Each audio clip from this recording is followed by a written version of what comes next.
bersama Amar jalan-jalan ke Pohombuo, tepatnya di perbatasan Mongilo Utara dengan Mongilo, berburu entres durian montong untuk disambung dengan durian lokal Mongilo.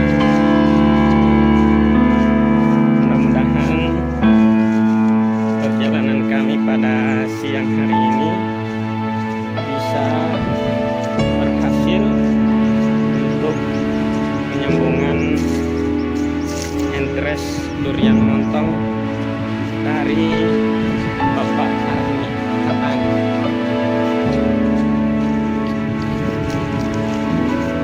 Ini si Bolang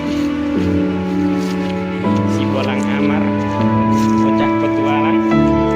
Katanya di sini bagus untuk tempat main layang-layang, pemandangannya bagus,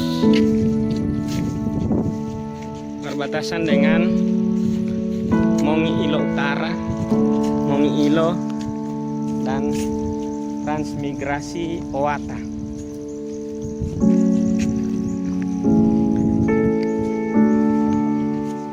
Di sini masih jalan setapak.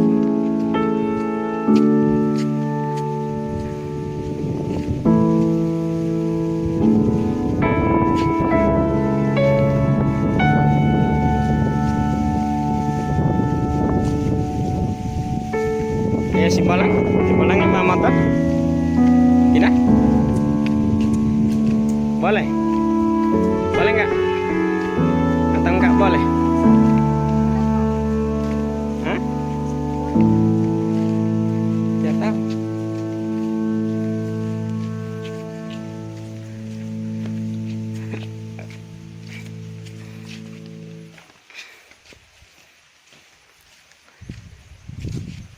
Sudah sampai di motor. Babanya entresnya rusak, Dek. Mana? Coba buka. Dibuka entresnya. Ya. Alhamdulillah masih segar, masih bagus. Nanti sebentar malam kita sambung dengan durian lokal. Oke? Oke.